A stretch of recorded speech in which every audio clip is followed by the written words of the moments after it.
Welcome to the Simply Be Found Huddle with Dean and Rob, and today we have our guest Pete. Pete, you've done a lot inside of the business world. I did a lot of research on you before today. Looks like you've done a lot inside of the getting businesses ready to be sold and how you should be operating inside of your business versus, being inside of the daily operations, actually being a business owner and having a business. Can you tell us a little bit about yourself and about that concept? Yeah, for sure. I mean, time goes quick, guys. We were talking about that. I mean, I can't believe it, but started my first real business, I'll call it. I had the young childhood of pushing lawnmowers and doing all that kind of stuff, like you hear about for several business owners. But my first real business was a bathroom renovation company in 1994. And the person that owns it now called me in September and he said, Pete, it's 30 years old. You had it for 15 years. I've had it for 15 years, and it served us both well. So, I mean, it's really, 30 years goes by quickly and a lot of stuff has happened, but I've been a business owner pretty much my entire life. We had that business. It was a franchise. So I've had franchise experience, and it got sold 3 different times within 5 years. And at the end of the 5th year, I finally said, hey, I'm out of this. I'm going to do this on my own. So I bought up my franchise and went my own way. But during that time, we also bought another franchise. It was a cleaning franchise, and it was really suffering. And it only had about 30 clients. We built it and 10x'd it, sold it at 300 clients about 10 years later. I went back to school, got my executive MBA, something I wanted to do. I became a business broker, helping other people buy and sell businesses. And then that's where I found what we currently own, which is a shoe store. And I bought my first shoe store as I pitched it to somebody else. And he said, there's no way in heck I'm going to sell shoes. And it's like, all right, no problem. But it was a good business, a good solid business, and continues to be. I just celebrated my 15th year of owning that business on April 1st, as we're recording this just in the early parts of April. And we have another store as well, and it celebrated its 10th anniversary on April 1st. And we've had another store in there too, which was an utter failure and cost me a lot of money. So, as much as there's good things about being a business owner, sometimes it doesn't always go as planned either, right, guys? I've never worn that t-shirt where a company failed. No, not true. Everybody has a failure of some kind, right? It's part of the journey. I've done it more times than I ever want to talk about. But I mean, if you're not taking risks, you're not doing it. And a lot of times it was me getting in my own way that ended up causing it to fail. Yeah. And when I used to be part of buying and selling businesses, we saw that a lot inside of that world. And when I was looking at some of your stuff, it looked like you saw a lot of that as well. For sure. I mean, business owners get in their own way more than what they probably should. And they get stuck on, this is what I need to do. I mean, when we look at, Simply Be Found as a company, we have a lot of business owners that have a hard time being able to figure out, this is the tasks I need to do to be able to grow. They're looking for that magic button. And I don't know, Pete, maybe you have the magic button. Does the magic button exist in your world?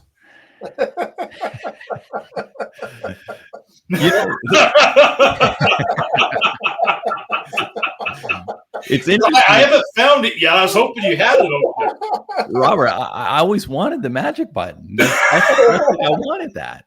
And it's like Staples. You press that easy button and boom, everything just comes together. I was literally going to bring that up because one of the things I used to do at our retail stores is I had an easy button. Oh, really? Like at the cash register. And people would come and, we'd go through our process, of how to get them into the right pair of shoes, make sure they love it. I have a whole sort of framework, and I help my clients develop what we call the heart of whatever your business is called. And this one framework, we call it the heart of ShoeTopia for our shoe stores. And as we pull everybody down to the heart of the shoe store, we want them to look great and feel fantastic. And when they look great and feel fantastic, and that all happened in an easy way, they'll often say, wow, that was like so easy. And I would say, hit the easy button, let everybody know. And they would hit that easy button. It's like, that was easy, and it was just one of those things. So, because I wanted to have them slap that thing, because when they slapped it, it triggers in their mind that this was a good experience. And, whether we're doing it for our own businesses or helping other people build that sort of stuff for their businesses, I think having a good experience and creating those experiences in your business is an important piece of business and running a good business so that you have returning customers and all this stuff. And A lot of what I've had to do, because unlike you guys, you still have hair. I've pulled all mine out for anybody that's already watching this show. I'm working on it, but I'm not kidding.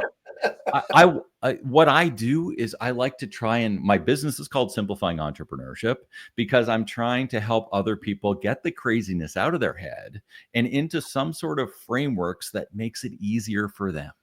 And so I'm always putting stuff into frameworks, and a couple of the little frameworks that I use, my biggest one is called the business alignment framework. And the business alignment framework, on the top of it, I'll give you these two very quickly because they can all go into like completely full day sessions and everything. But on the top of it, I call it the CSA.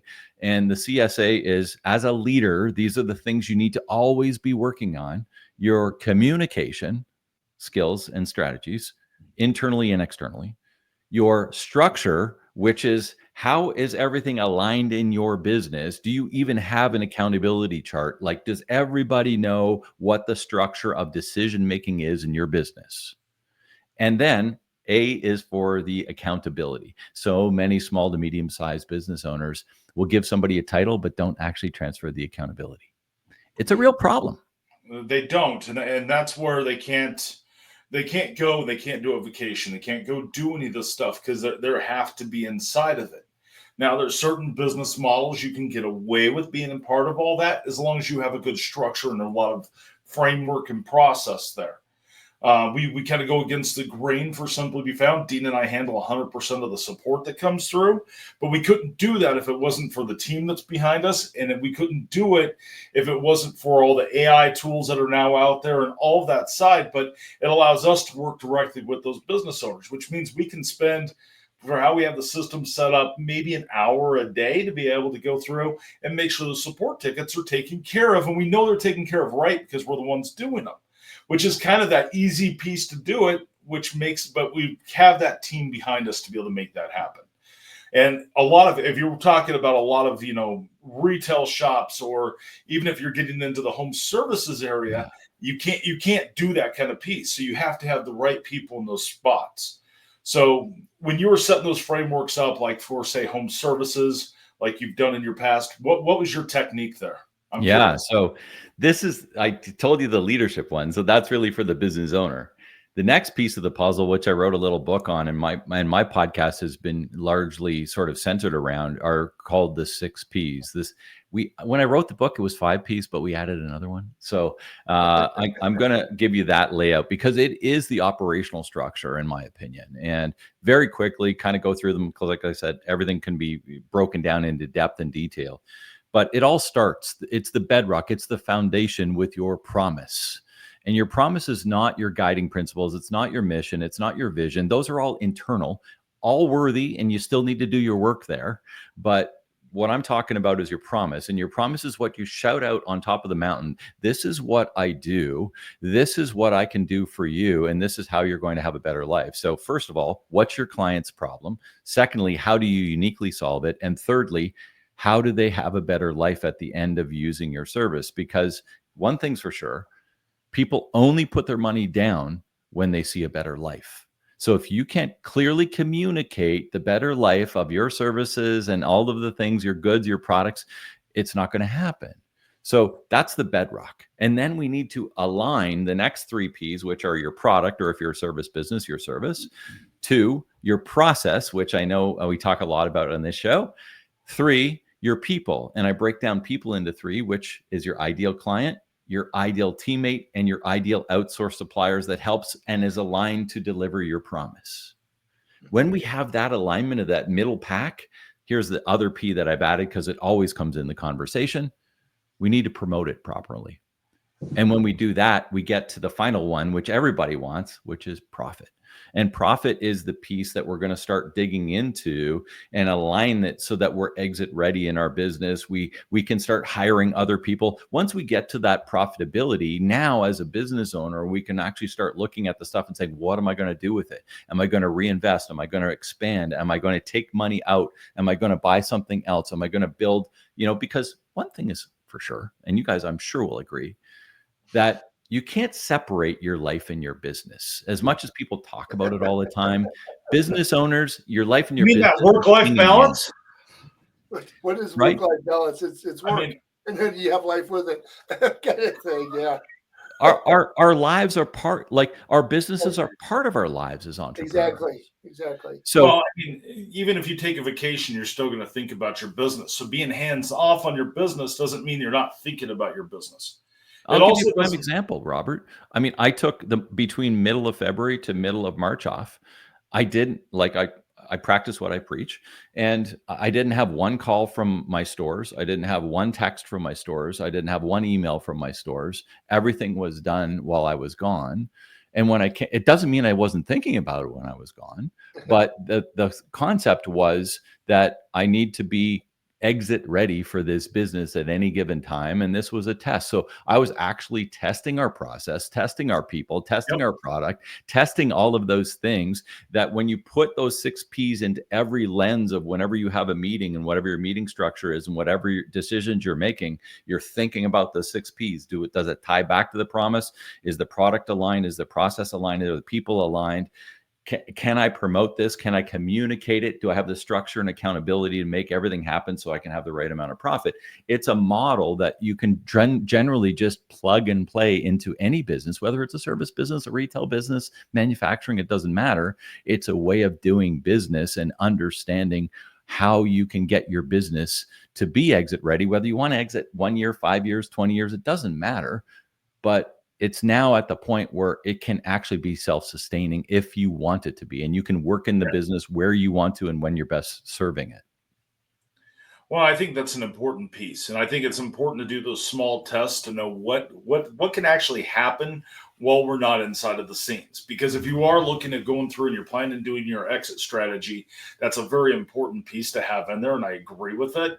And I think that at the very beginning of starting your business, you have to be very much in that daily operation to be able to put those right processes down, because you have to be able to know each of those steps that are happening. For sure. So that way you know how to train somebody to be able to take over that spot. But you run into this huge piece, and Dean, I'm going to pick on you because you're inside of this piece right now. Yep. You and I talk about this all the time, is because Dean's part of a generational business and he's handed the business for his other business off to his son and all that. First off, you have to make sure, do they really want to be part of the business?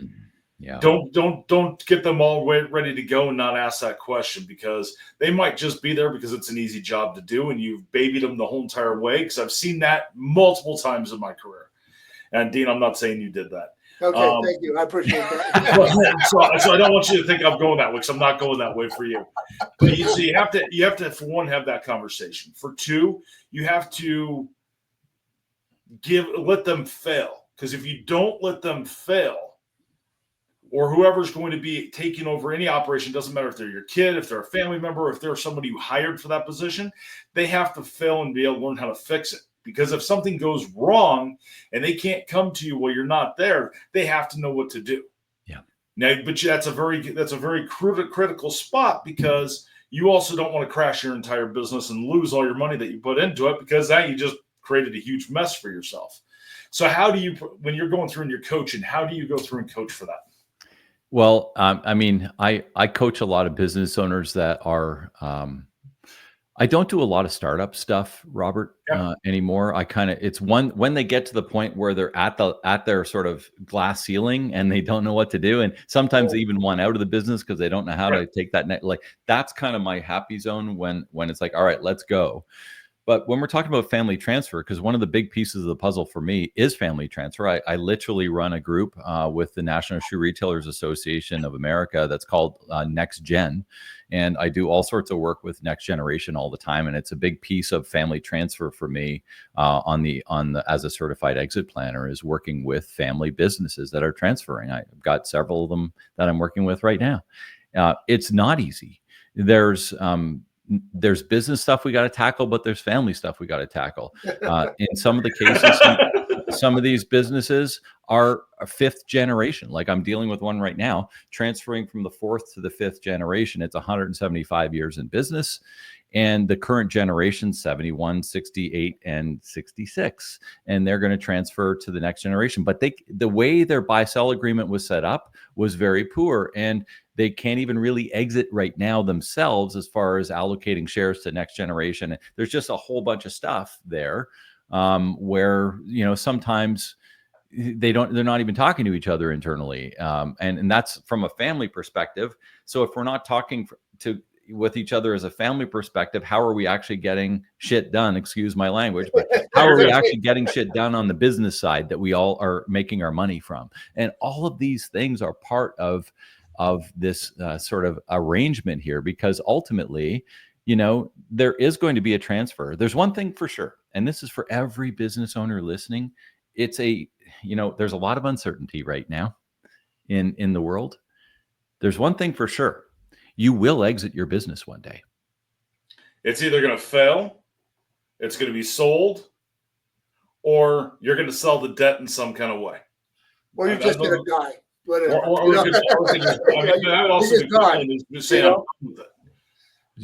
Guys, there's 6 D's or 5 D's that we use a lot. 1 is death. 2 is divorce. Causes a lot of exits. Oh, it does. Yeah. 3 is disagreement. You're divorcing your partner. Because if you're in a partnership, one of those partners is leaving, or maybe both.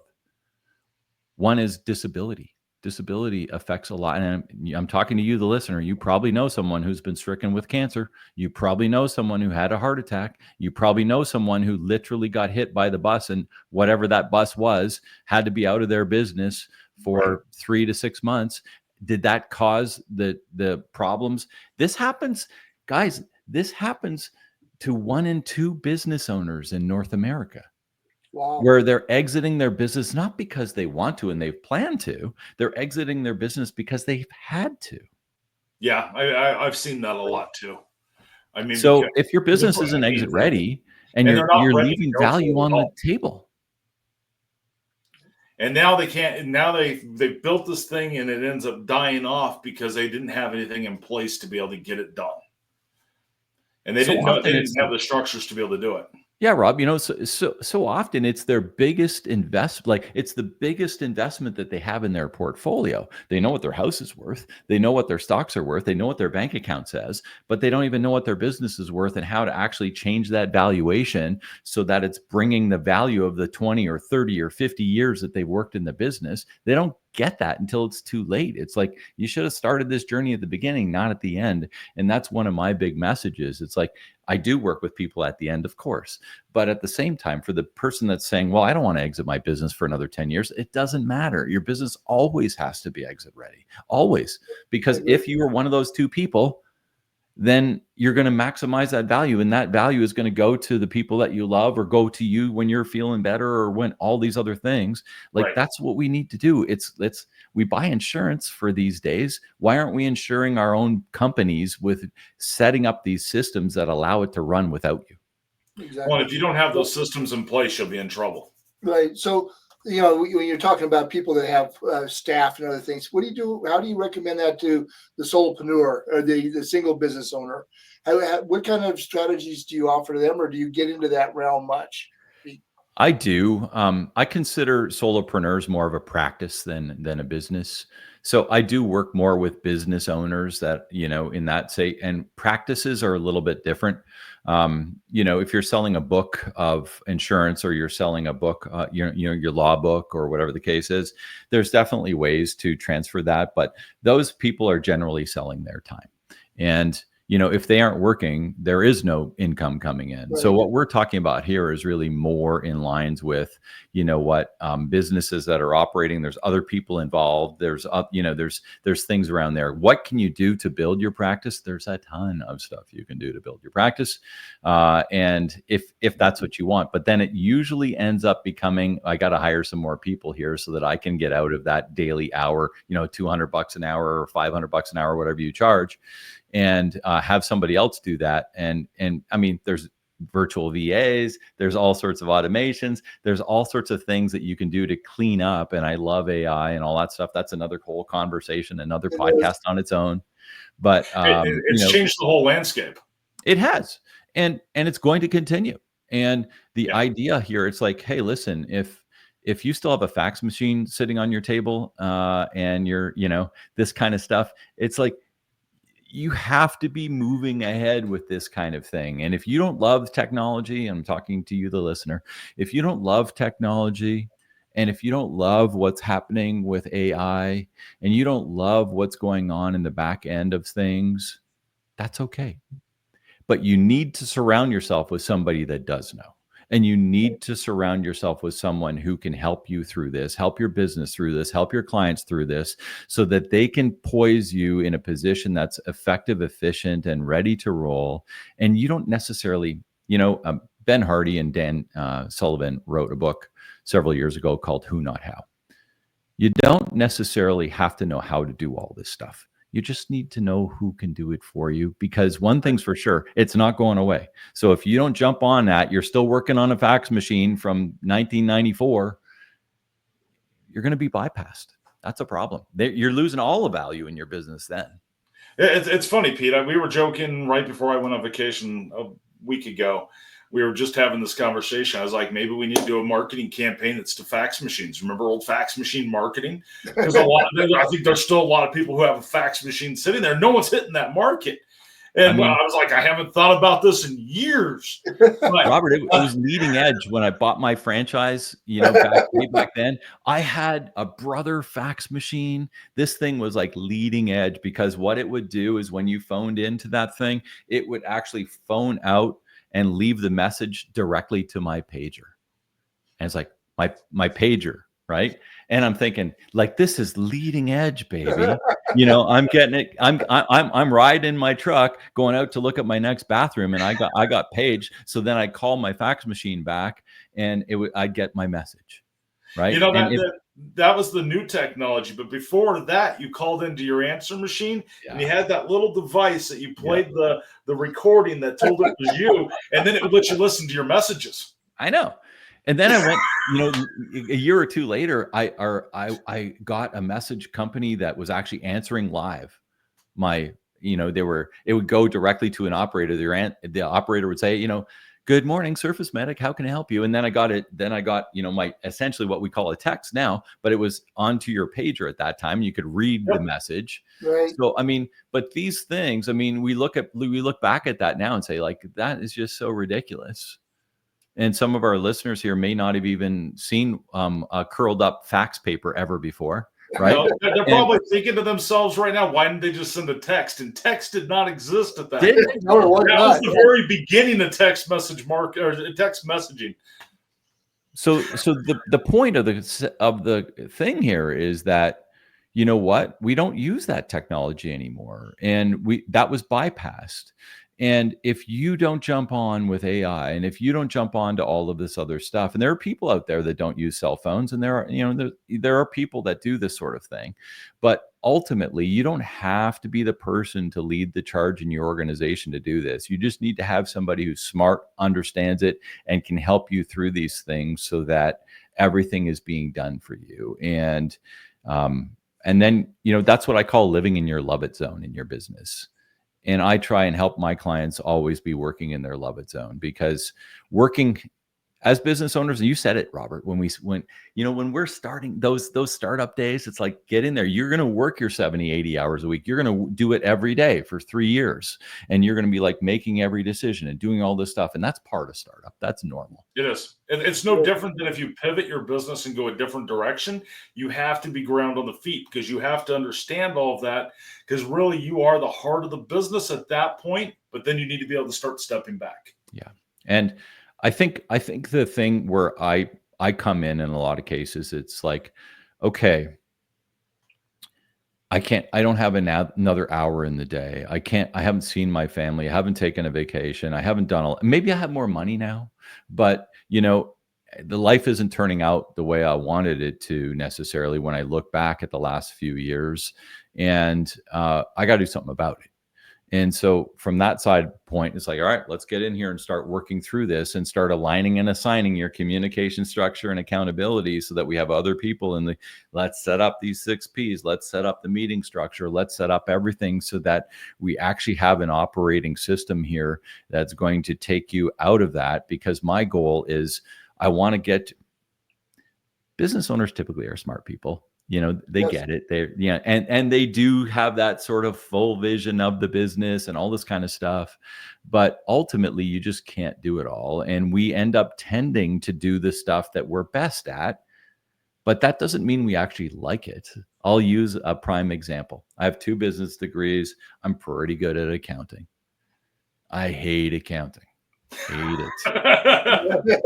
I'm really good at reading a report. Send me the report. I can analyze it, all of that kind of stuff. Do I want to balance the Visa? Do I want to balance the bank account?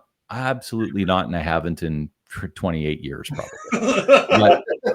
But when my accountant has a problem, she'll come to me, my bookkeeper at the stores, she'll come to me and she'll say, what do you think about this, this, and this? And I'll roll through it. And she's like, oh yeah, okay, that's great. So, I mean, I get it. I just don't want to do it. It's not in my love it zone. And there are so many business owners out there that are doing these things, whether it's whatever. So for some people, it's sales. I don't want to do the sales anymore. For some people, it's operations. For some people, it's the payroll. It doesn't really matter what it is in your business because it's uniquely your business. I want you working in the area where you're giving the most value to your business, the most value to those 3 people, right? Your ideal client, your team, and all of your suppliers, so that you can help deliver the promise, because that's when more money comes in. And the real powerful thing about this exercise, and I'm a Kolbe coach, so I use Kolbe in this part, is really understanding your team, really understanding how decisions are made, and really understanding how we can overlay this onto the accountability chart so that not only you're living in your love it zone, but everybody working with you is too. That's when it gets powerful. Well, and one thing I'm going to add to that I've seen in businesses, I've been guilty of it, is when you're working on your business, you do make yourself super busy. And probably the biggest story I ever put in place for this piece where you feel really busy, but you're not getting any value out of it. I'm going to go to the home service world. Yeah. I worked with a roofer for a while. Well, I still do. He's still one of my big clients on my agency side. Yeah. But he was buying leads from Home Advisors, which is now Angie's List, but he was buying leads over there and he was chasing his tail on those leads. But he got to go through. He got to feel busy about every move he was making because it kept him busy. So therefore, he felt he was good. Doesn't mean he was making more business. When I had him look at it, I was like, here's our leads. We're closing, this percentage. We're a lot better closing percentage, and you're not driving all over Hell's Creation chasing this business and having to now discount your business because you're competing against all these people who they sold a lead to as well. But he felt business owners get into that mindset to where I'm doing this and I'm working in my business, not on my business. And I'm just going through and I'm doing all these tactics over and over again, but I feel busy. So I'm getting things done. And I think that's a miscue a lot of business owners have. I'm with you, Robert. Have you seen this too, Dean?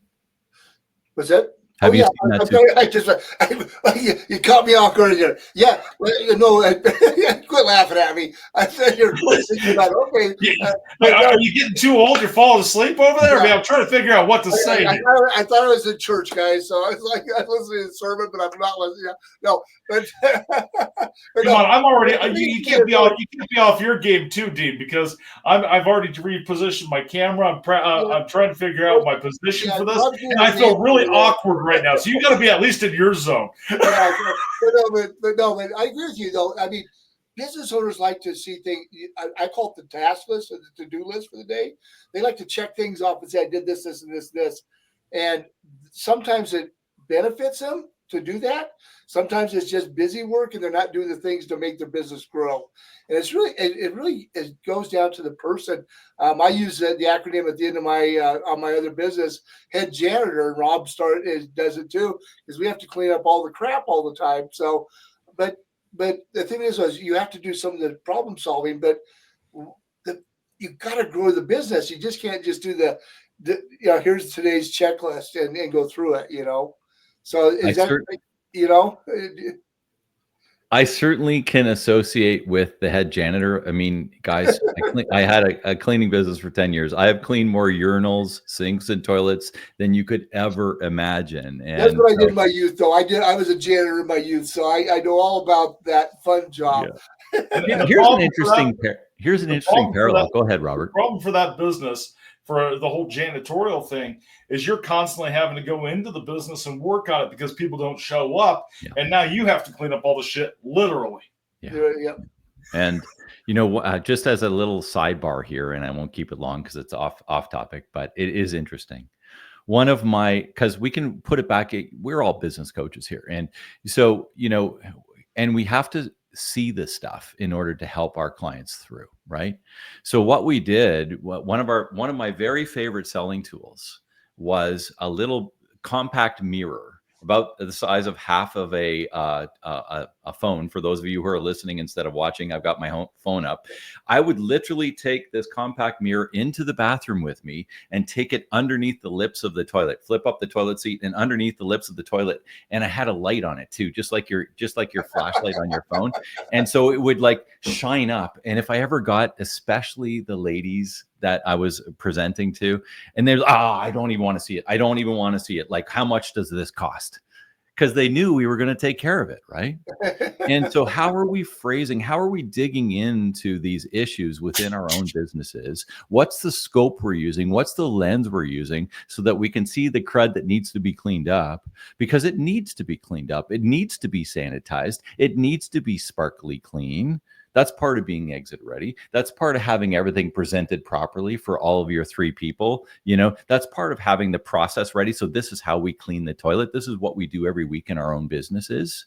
It's all part and parcel, and we can flavor that in any way we want to, but there is a process in order to do this. There is a way in order to have a business that's running on the rails.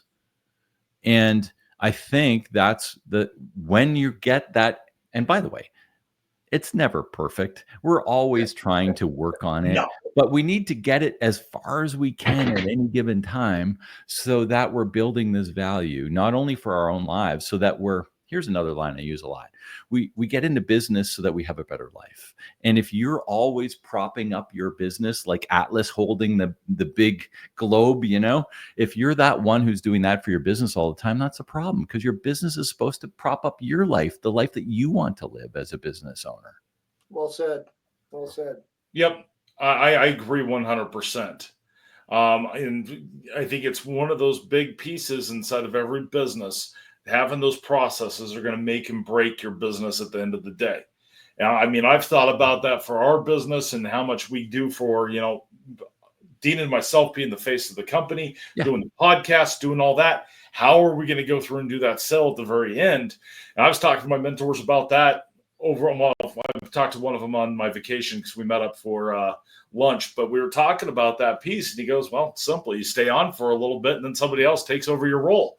And it's no different. And I'll use my mother-in-law's example for that. She was an oncology nurse for a really long time and retired from it. She thought she did all the paperwork, all the processes. She thought the whole unit was going to fall apart when she retired.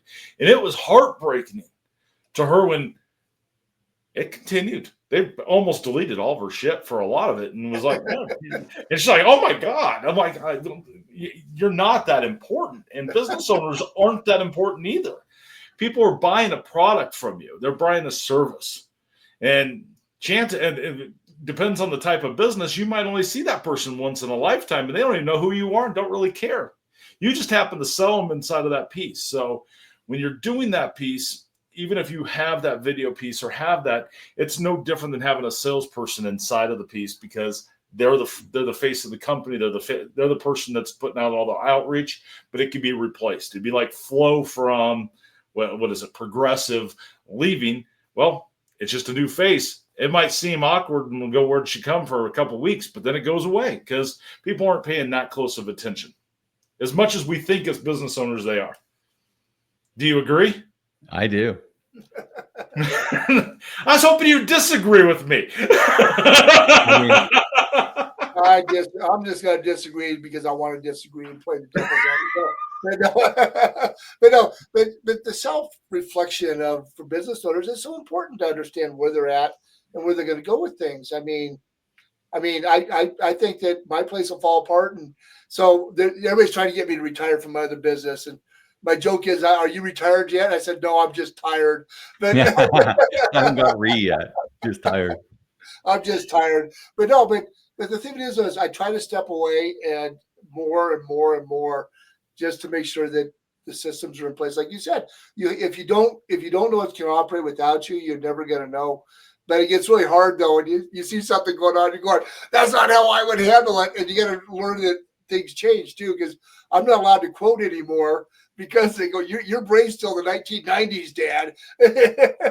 You know what? I think one of the other things there is that when we do see things like after we start aligning, what I call aligning and assigning authority, on that accountability chart, in that whole CSA structure. The thing that I like to do is I call those coaching moments, Dean.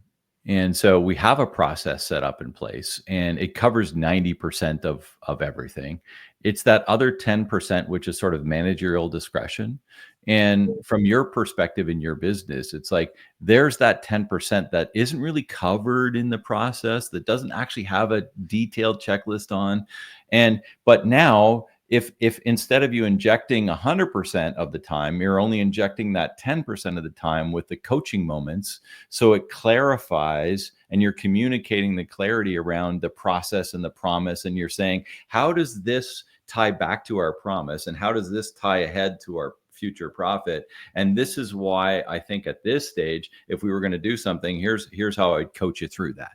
And I think that kind of stuff is really interesting when we've moved from detail to dashboard in our operations and in our business, and we are looking at things on the dashboard. Now, as the leader, we do need to come back in and be their coach, right? Yeah. I think that's a huge part. That was not working for my chair. Sorry, guys. I'm totally all over the place. It was starting to fall back, and I was going to go backwards. That'd make a great clip inside of a short. But I don't know. The older I get, the more I fall. I don't recover as well. I quit playing squash. Yeah, there's a talk show in Great Britain, the Graham Norton show or whatever. Have you ever seen that, Pete? Where they do the big red chair. People tell the story, and if it's not any good, they flip them off this chair backwards. So we can watch Rob's feet back up the air. I'll catch it on YouTube. I'm sure it's there. Yeah. But I think you have to let your business, I think it goes into the whole piece of you have to let your business fail a little bit. And it's an awkward feeling when you have so much passion, when your heart's been in there and you're the one that built that. It's like a plant that you just grew and it starts to die off. It hits your soul in a different type of way. But you have to be hands off and go into a coaching thing to where, unless you absolutely need me, don't call me. And you have to almost step away for anywhere from 3 to 6 weeks, and from what I've seen in mine. Pete, what do you think on that? One of the things, and like I mentioned earlier in the show, I took a month off, so I'm right on board with you. The other thing, just on the day-to-day stuff, I think a line that I'll often use that really helps business owners and leaders is, when was the last time somebody came to you and you thought, come on, John, you've been with me. You're thinking this, right? Come on, John, you've been with me for 5 years. You should know the answer, right? You're thinking we're all guilty of that, right? Yeah, and it doesn't matter what their chop position is, but they're coming to you and they're asking you something that you think they should know, and like 90%, 95% of the time, they do know it. Well, what's the problem there with the accountability? The problem is you haven't actually aligned and assigned them the accountability. You haven't given them the authority yet to make that decision without you. That's why they're coming to you. This is your issue, not theirs. Would that fit into the P's and be a permission piece? You have to. Well, yeah, you could. Absolutely. To me, that might be another P for you, because you have to give them permission to be able to fail, and you have to give them permission to be able to make those mistakes. And here's the line that as soon as you I think, can have 7 P's. Now it's going to be a 7.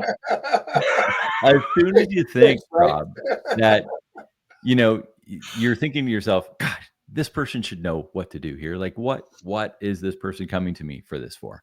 Here's what you say. This is so simple, and it transfers accountability right away. You say, what would you do if I wasn't here today? That's a good question. And you wait in uncomfortable silence until they answer. Like, you don't give them the answer. Don't give it to them, because they want you to give it to them because they're used to. You've habitualized them to ask that question. So what you're now going to do, what's that? You've created that habit. For sure. And so now what you're going to do is you're going to say, John, what would you do if I wasn't here today? And you just sit there and shut your mouth. 95% of the time, they're going to say, because as it goes on, because they're still waiting for you to answer, because you always do. And now they're quiet. It's like weird at the beginning. And so you're just waiting there. And they finally say, well, I would actually fill out the form and then go over here and drop it here, and everything would be done. And you're like, exactly. That's what you need to say. And that's where you go, exactly. Why don't we go ahead and do it that way? I like your idea. And now you've transferred the authority. So next time they have to do that requisition, they're not going to come to you again. And it gets so addictive when you start doing this. And everybody else is starting to feel good. And because they're thinking, like, I've been here a long time, I should be able to make this decision, but he always wants me to go and asks for authority. But now I've transferred the authority, because I'm like, if I'm not here, then what would you do if I wasn't here? And they say, oh, this. And here's the other thing, getting back to Dean, 95% of the time, they're going to have it right. But that 5 or 10% of the time, what is it? It's a coaching moment. So you have a conversation and you say, hey, listen, that was almost right. But on step 10, what I would do in that situation, I probably do this way. Why? Because I'm going back to my promise. How does it link to my promise? And because we want to make profit here. Right. Exactly. And I would say, Dean, that fits into the same piece of the article you wrote. And I'm not sure if that ever got published to the blog. No, I never published it because Dean wrote a whole entire blog. Dean wrote a whole entire blog, and I wish it would have gotten published if it didn't, about how most business owners have narcissistic behavior. And I think a lot of that comes into our psych piece. So inside of the world of business, a lot of us have ADHD. A lot of us, we're all over the damn place. So, I mean, I'm right there. So it's one of those things to where you do that just because it makes you feel good. It gives off I'm going to say this wrong. It gives off endorphins that make you feel good. And I've seen businesses get ruined by that, because now they're not really micromanaging, but to the staff, it's going to feel like they're micromanaging every single moment. You are micromanaging if you're involved in every decision. Yeah, you are. And you're feeling good because now you feel important. And I see that a lot. I've seen that in businesses, especially businesses that are sitting inside of the divorce table, and they're going through the divorce, and they say, we have to sell the business to be able to make ends meet. So I've been at that table more times, not for my businesses, but for people selling their businesses. And a lot of that comes down into that whole entire, it's a big part of them, and it fits into that same category. I don't know where I was going to go with that, but I was going to go somewhere really important. I lost track of what. Well, we were kind of talking about flipping the switch of accountability to have other people making decisions for you, and then kind of tying it back into this idea that you can't leave everything to everybody all the time. Like, there are times where you need to inject your coaching moments, and that's why I like to use that analogy, because if you're having a coaching conversation, then, think of, it doesn't matter what sport you love. I'm a hockey fan myself, but, from that perspective, you see the guys go down and they cross the blue line and they're going towards the net, and something happens and it doesn't go in the net. Well, what happens is they go back to the bench and they're sitting there, and the coach pulls out the board and starts drawing stuff and says, you know what, guys, I'm looking at this from an outside perspective, and I would try and do it this way next time. That's why do teams go through and review tape? Right.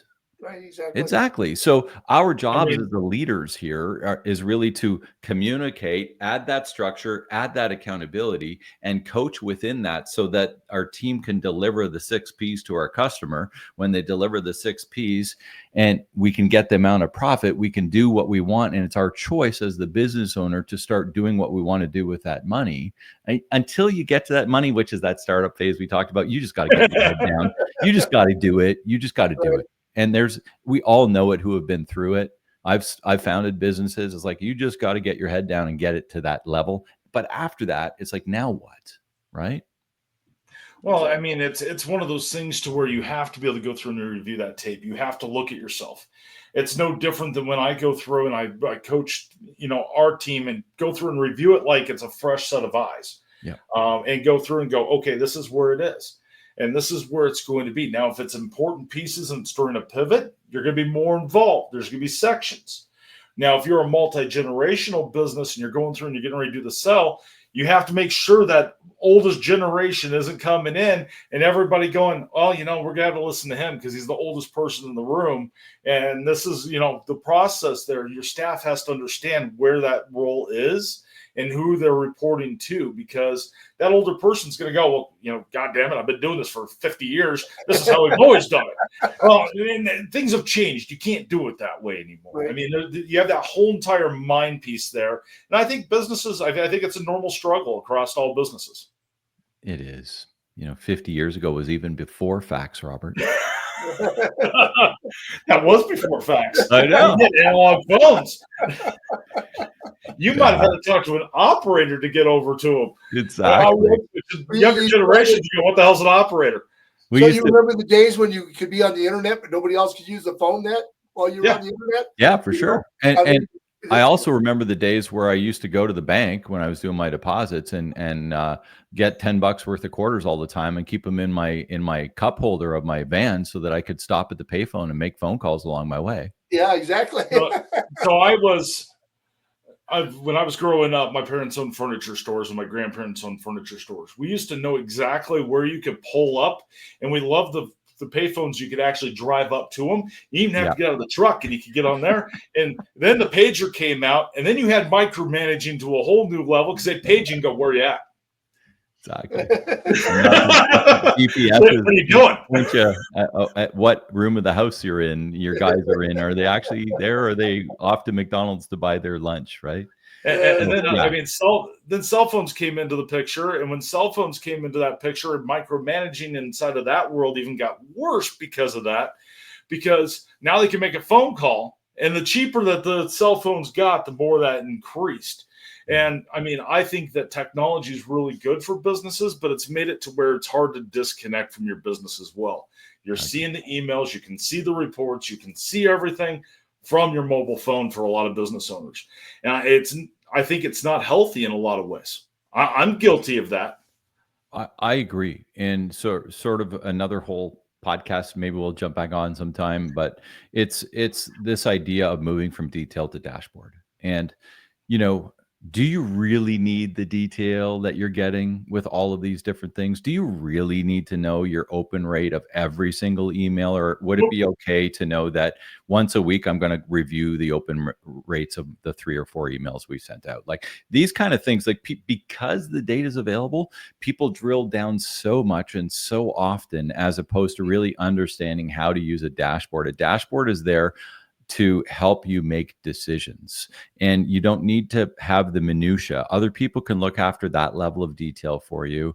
And then you green, yellow, and red light these dashboards so that you really don't even look at the green, don't even look at the yellow. You can start to look at the yellow. We're going to deal with the red, the 2 or 3 things that are red right now and if we have time, we're going to get into the yellow, and then we're going to assume that all of the greens are running to the dashboard that we want them to run at. When you start looking at your dashboard, and if you're seeing more reds and yellows, you got to dig deeper. But if you're seeing more greens, things are going well. And now I'm starting to look at, okay, well, out of all of these things, what do I need to add to the dashboard, and where am I going to focus on from my leadership perspective down the road so that I can add value to the overall side of the business. And this is moving from detail to dashboard, because you can't possibly manage all of the little details of all of the data points in your business today as a solo business owner. You can't. One of the biggest things that happen out there, Pete, is I think people get information overload.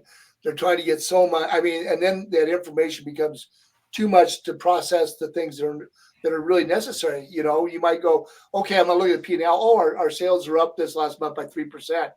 Well, why aren't they up 10%? Well, you don't get hung up on that. So you talk about what we have done for opportunities that we missed, or how to grow the business. And that's those red zones that you're talking about. Am I kind of in the where you're going? Yeah, with that? I mean, I'm always looking at leading indicators. You know, the back stuff. It's kind of like, are you for those of you who have taken accounting in business, do you love financial accounting or do you love managerial accounting? Managerial accounting is taking numbers and looking and forecasting. Financial accounting is taking numbers and saying, oh, we did pretty good last year. I don't care what personally. I don't like tax. I don't like that whole preparation side of things. I mentioned that already, but I do like to look at numbers to say, okay, if we're going to make decisions, these are the areas we need to make them in. And that's that managerial forecasting that I'm talking about. So when I'm looking at the details, I mean, we spend very little time on looking back. We're always using the information that we have in order to look ahead and seeing what decisions we need to make in our business and for our customers and for, you know, our families and all that other stuff. Whatever those things are for you, they're uniquely yours. They're the reason you got into business. But we need to use the information that we have to look ahead, not to turn back and say, oh, well, we sucked at that, or we didn't do so well at that. That's like the smallest part of the decision. That's like a 10%. Now that I know that, I'm going to take the next 90% for planning purposes in order to make this thing what we want it to be.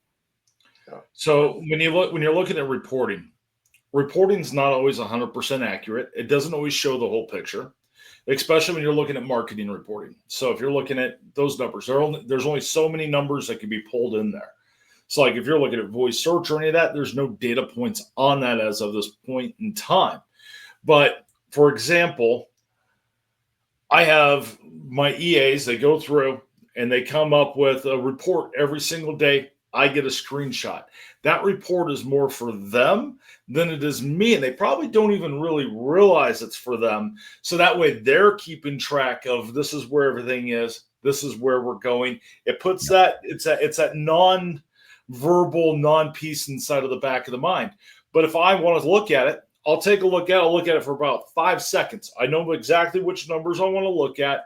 Is our website traffic good? If we convert, are we not converting? And that's it. I mean, it's not hard. And I take it, I process it, and I keep it in the back of my brain.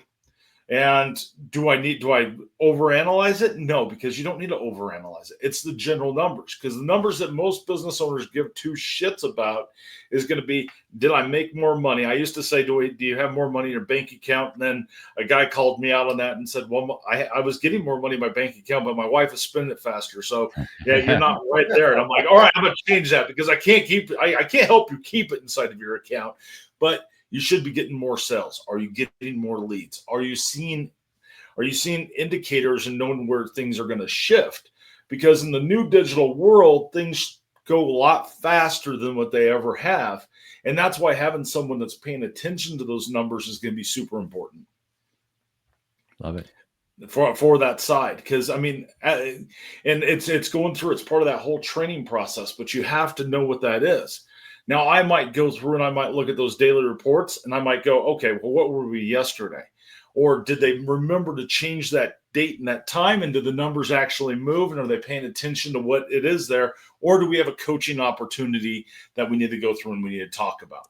And I think those are the things that people need to know about a dashboard and not overanalyze it. Because I think people get in there. People get into, say, their Google Search Console and they're looking for perfect search consoles, and that doesn't exist. And if it does, then you're not taking chances and you're not taking risks, which is, I think, is a huge piece. You know, we kind of started off by talking about business owners and stuff like that. Business owners, you know, like we said, there's wins and there's fails. In my 30-year career, I wouldn't change it for anything. I mean, I love it. It's just been my life, and it's provided me with the life that we've wanted as a family and all that kind of stuff. But at the same time, it's not for everyone. It's not. Not everybody can deal with the stress and anxiety of the next paycheck. Can I pay my team? Can we get that next order in? What happens if I lose a customer that's worth more than 20% of my overall business? What happens if tariffs come into play? What happens if COVID like all of these different happenings happen. And for those of you who aren't business owners that are thinking about being business owners, it's not for everybody. And it's okay if it's not for you. But if it is for you, there are things that you can do to make it even better. And I think that's why we're having this conversation, right? It's like, one thing I've noticed about business owners, you guys probably see this too. Most business owners, and I love talking to business owners, but most business owners don't want you to go through what they've had to do to get to where they are. They don't. They want you to have the quick path. They want you to have the easy button. Yeah. Well, it goes to that. It goes to that same piece of: are you in business to have a business, or did you start a business to have a job? Because that's a huge concept inside of there as well. Because I think you have two different types of business owners. Yeah. And recently, I was on a podcast. I had a guy at a gas station that goes, "I started my own business, and I did it because I don't want to have to work hard anymore." Well, being in startup mode, you're going to have to work your ass off. I've met very few. I've met a few that had startups that absolutely rocked it because they had bank accounts and processes already in place. And most of the time, they don't even go to a franchise. I've seen that because franchises, you still have to work your ass off on. Sure you do. To get them off. I owned a few of them.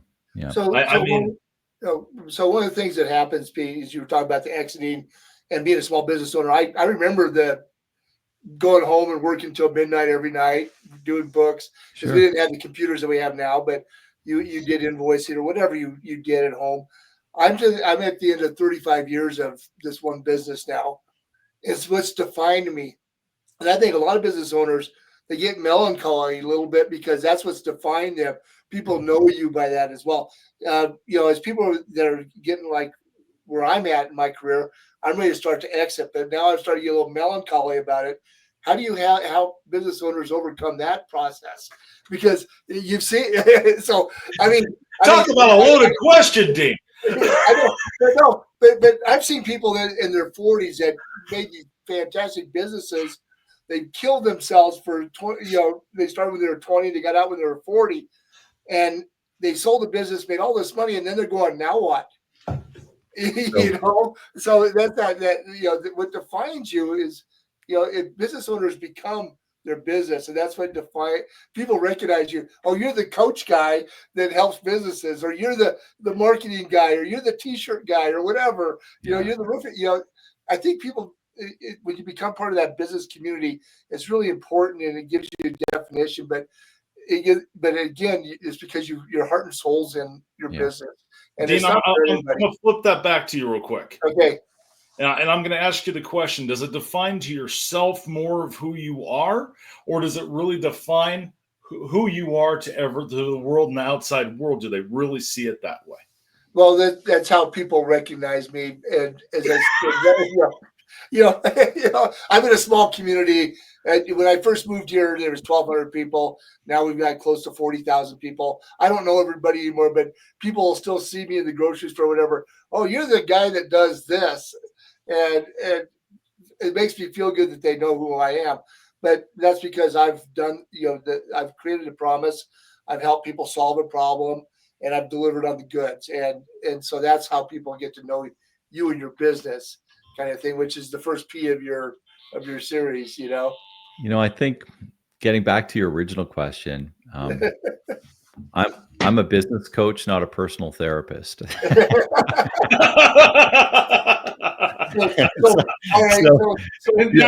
Pete, define the difference between there. Yeah, I know. It's basically therapy. You just don't have to be licensed for it. Yeah. So I'm going to screw Rob up. There's a thing called the Johari windows. and it's a quadrant of fours. Ron hates my analogy of the Jari windows, but it's what you know, what people know, and over here is what people know about you, but you don't know about yourself. And and so there's such an interaction that goes with that. And I put it into business models, and everybody, all our staff looks at me like, you're an idiot. What the hell are you talking about?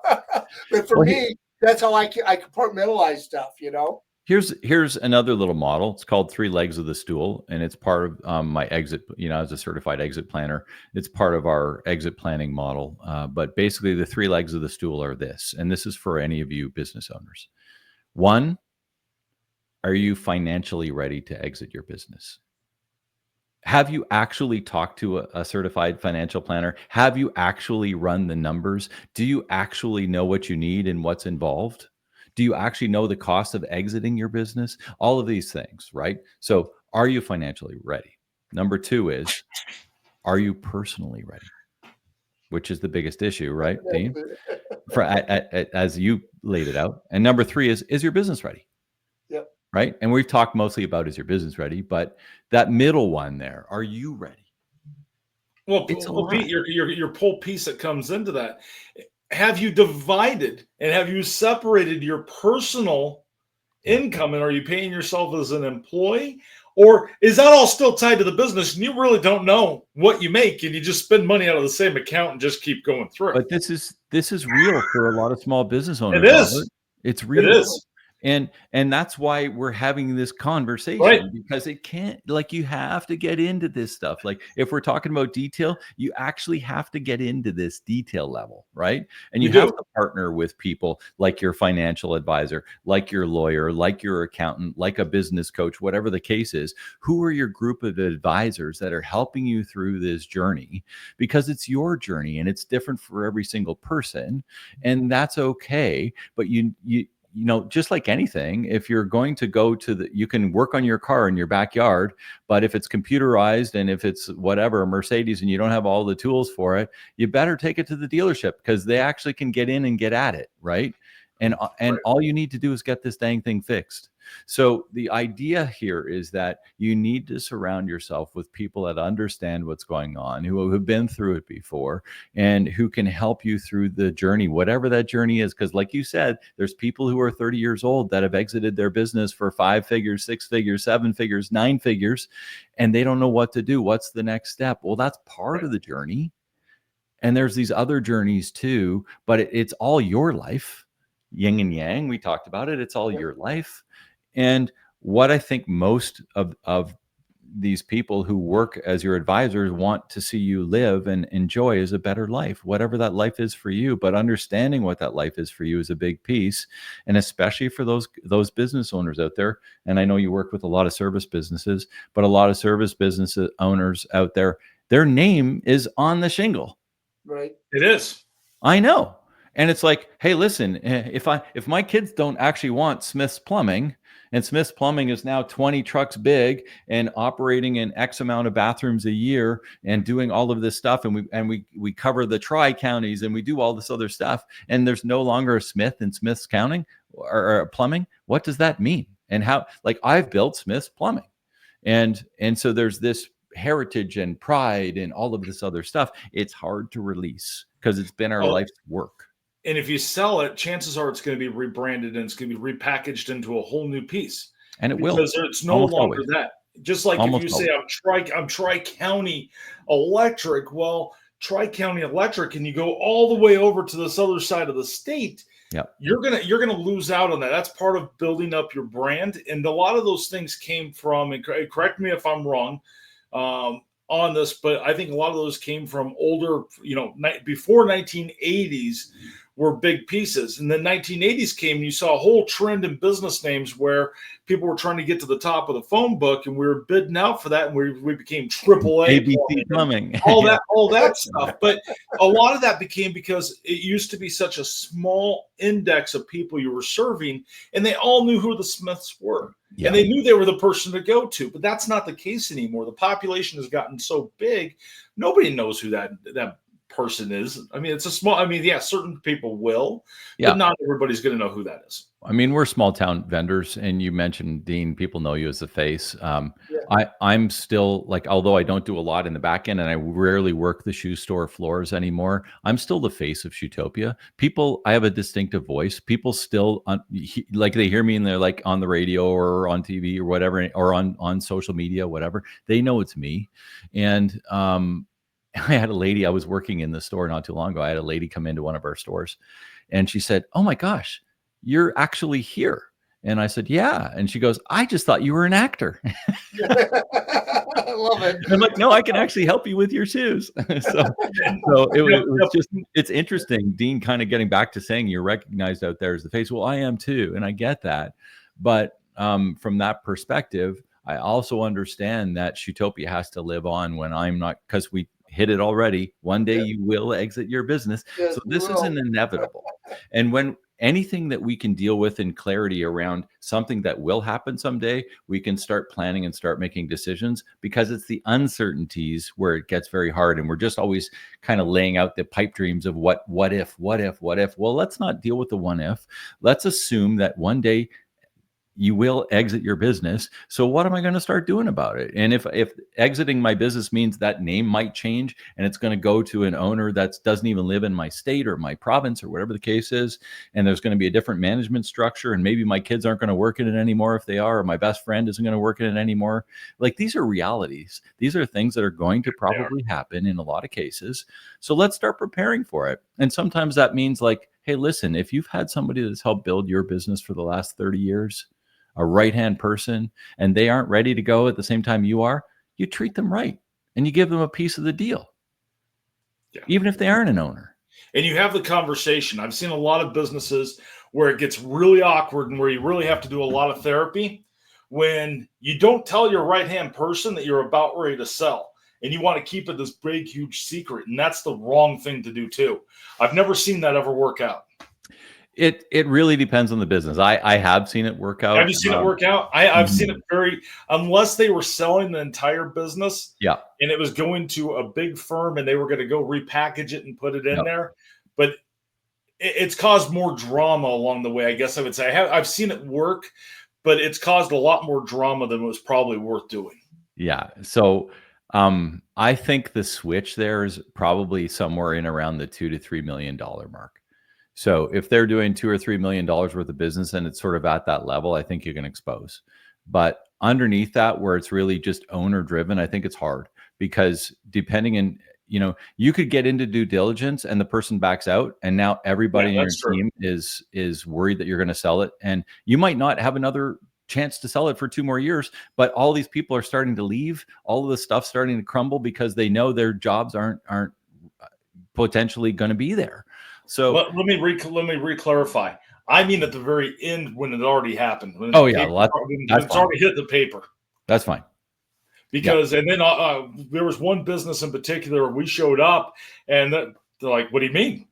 They didn't tell them. I was like, "How do you not tell your staff that that's like a disrespect thing? If that person's been your right hand person, how do you not tell them?" Yeah. So there's ups and downs to both ways, and I think you just got to know your team. You got to know and here's the other thing, especially if you personally are not exiting when you're like 25, if you're actually exiting when you're 60 or sometimes 70, or one of my clients now 84, who still is the sole owner, even though her kids have been working in the business for 40 years, like some craziness. But anyway, it happens.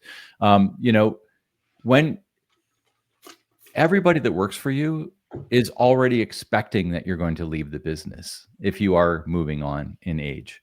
Like they're already thinking it. They're already thinking, when's he going to retire? It's going to sell, or you're just not going to be here anymore. When's she gonna go? When's he gonna go? Like don't think that they're not thinking that. They are thinking that. So the either you're communicating to the fact and you're communicating with honesty that I have no intention on retiring until I'm X amount of years, and you're living it, okay, fine. But the other way is, you know what, I want to start stepping back, and you know what, I am going to start assigning and aligning stuff, and I am going to start taking a backstage on some of the major things. I'm not going to hire every employee anymore. I'm not going to make every bill payment anymore. I'm not going to go to all the trade shows anymore. I'm not going to make every major sale anymore. And I'm starting to back out. And when you start to back out that way, here's another way of looking at your business and your business valuation. If you do have everything run proper, and if everything is running without you, and it is spitting off a really nice level of income for you without your major involvement, why wouldn't you keep it? Yeah, I mean, you might as well keep it at that point. But you have to make sure you have the hit by bust theory in every single business. And someone needs to know where all those documents are. I mean, it's a security risk to have all of your stuff on a piece of paper and all the passwords. But if you get hit by a bus, somebody else has to have access, and they have to be able to take the reins, or else your family's going to be in a world of hurt. You bet. And I've seen that before too. Me too. I mean, we use Dashlane for all of our passwords, and everybody that needs accessibility to any of them has it, right. You know? So all of these different things that as we tag up, and we started off by kind of talking about business and investments, and a lot of times for most owners, it's actually a bigger piece of the puzzle than their house. It's actually a bigger piece of the puzzle than their investment in stock portfolio or their rental properties or whatever else they may own. And it can continue to be. It can. But you have to set it up, and it does have to have an out, because you personally won't be there forever for whatever reasons we've talked about. So what is that out? What is the buy sell? Is it properly set up for either your family to take over or for someone else to take over? Are those things, because that's the step you need to get to. And I mean, you should start with that in mind. But if you're at this end stage now, it's like we need to really be looking forward to this, because even if I plan on keeping, because I hear this all the time, I plan on keeping my business for another 10 years. And okay, that's great, but are you ready to go today? Well, no. Well, then get ready to go today. Like, let's get the lawyer, let's get the accountant, let's look at tax strategies, let's look at your finances, let's dig into all of these different things. Because if you're 50, I'm 54. If you're 54 and you want out now, and you think you're going to live till you're 94, that's 40 years. We need to plan for 40 years of revenue, that at a lifestyle that I'm comfortable and used to, and the business is only a piece of that. But it has to be a piece that's actually going to sustain you, because most business owners don't have a pension. Right. They don't. Right. And it's really hard to get a deal where you're going to make a percentage on the business after you leave it. Exactly. I've seen it happen. Me too. Yeah. I mean, there's cases, but it depends. If you have on your IP. Yeah, if you have your IP and your trademark and all that kind of stuff, and you can have an annuity there that's kicking you off whatever, $1,000 a month, $10,000 a month, whatever it is, that's nice. But and hats off to those guys. Thumbs up. You set it up right. Yeah. So I mean, we have ShoeTopia trademarked, and I strongly suggest that everybody should have their brand trademarked. You know, because if they do want to carry it on, and it's, you know, if it's just like we said, Smith's Plumbing, not so much maybe, but you know, if you have a brand that's not your name, then and you've built it for 30 years or 20 years or whatever, there's value in that brand, and you know, having that trademark is a piece of that value when you go to sell that business. I mean, all of these different things are the things that take time to set up. It's like you can't get a trademark in 2 months; it's 2 years. So none of this is overnight processes. No. And selling your business isn't an overnight process either. Yeah. Now, granted, some people have done it. Some people have lost their business in a poker game. It's happened, but it's very rare. So interesting you say that. I've got one of our stores is on Main Street, and above us we have a loft that we use for overstock. And basically, the guy that used to own the building came in my store one day, and he said, my dad used to own this building, and he said he lost it in a poker game in the loft above. Isn't that crazy that you mentioned that story? And then he carried on to say about 2 or 3 years later, he won it back with the same group of guys in a poker game. That's funny. I've seen it. I've personally seen the poker game where it's done. I'll never forget taking a walk. This was probably about 14 years ago. And we had this neighbor that did oil, and he wasn't even a business owner at all. He goes, I said, well, how are you doing? He goes, well, shit, I bought a bar. he goes, well, I didn't really buy a bar. I want a bar. And I'm like, what the fuck do you mean you want a bar?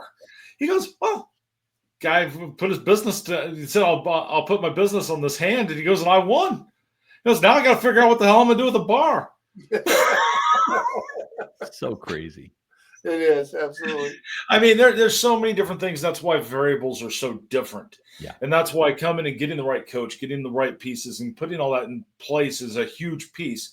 So, Pete, if anybody wants to be able to go through and they want to talk to you about that, how can they find you and where can they find you at and all the good stuff? So if you go to LinkedIn, Instagram, any of those, it's Pete Mohr, M-O-H-R. I like to say the right way to spell it. So it's M-O-H-R, Pete Mohr. And that's my website too. It's pete-mohr.com. In there, you can find out all stuff about Kolbe. We talked briefly about Kolbe and how I overlay executive teams with the Kolbe assessment in order for better decision making. I've got another site in there, the Exit Ready Business, where you can take your value builder assessment and see if you are exit ready. And there's lots of other stuff in there too, to just dig in, free stuff on simplifying entrepreneurship, which is my other site in there, or my podcasts.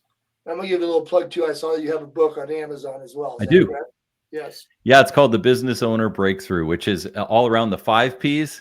And the 6th P that I've added that we talked about today too is promotion. So we didn't really have that one in the book at the time, but it's there, and a lot of it can be found on my podcast by the same name, The Business Owner Breakthrough. Thank you. Perfect. Well, thank you so much for joining us today. It's been a pleasure, guys. Make it a great day. All right. Thank you. Bye now.